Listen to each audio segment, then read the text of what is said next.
Good evening student. हर रोज की तरह आज भी हम बात करेंगे उत्सर्जन की। उत्सर्जन, तो उत्सर्जन क्या है? तो आप सबसे पहले याद रखना, यह एक जैविक क्रिया है। कौन सी क्रिया है? जैविक क्रिया है। इसमें हम क्या करते हैं? शरीर से हानिकारक हानिकारक पदार्थों को बाहर निकालते हैं। मतलब कहने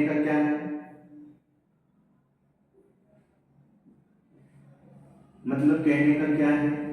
कि उत्सर्जन क्या है? कोई पूछे तो एक जैविक क्रिया है जिसमें शरीर से हानिकारक पदार्थों को हम क्या करते हैं? बाहर निकालते हैं। अब यह कितने प्रकार के हो सकते हैं? प्रकृति के अनुसार यह 3 प्रकार के हो सकते हैं। कौन कौन से? एक ठोस उत्सर्जन पदार्थ होता है, द्रव उत्सर्जन पदार्थ होता है और गैस उत्सर्जन पदार्थ होता है। तो आपसे प्रश्न पूछा जा सकता है कि ठोस उत्सर्जन पदार्थ में हम क्या देखेंगे? मल देखेंगे, ठीक है। और द्रव उत्सर्जन पदार्थ में हम क्या देखेंगे? तो आपको बताना है, मूत्र देखेंगे, ठीक है।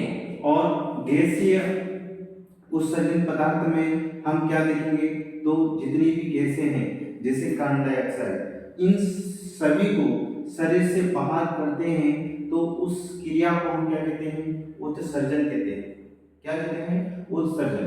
अब यहीं पर देखना कि कुछ द्रव के आधार पर ये कितने प्रकार के होते हैं।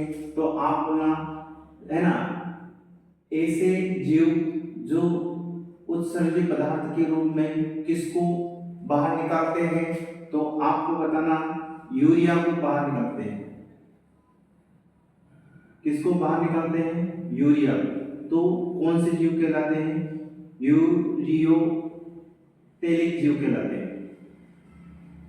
और जो यूरिक अम्ल को बाहर निकाले उसको हम कौन से जीव कहते हैं?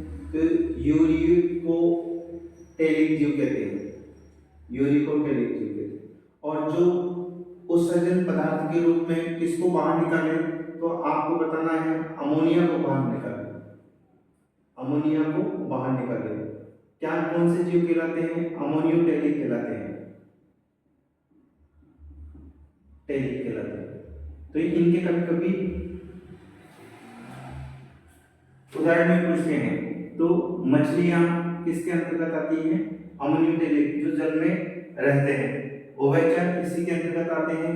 और यूरिकोटेलिक जितने भी पक्षी हैं और सारी सरफ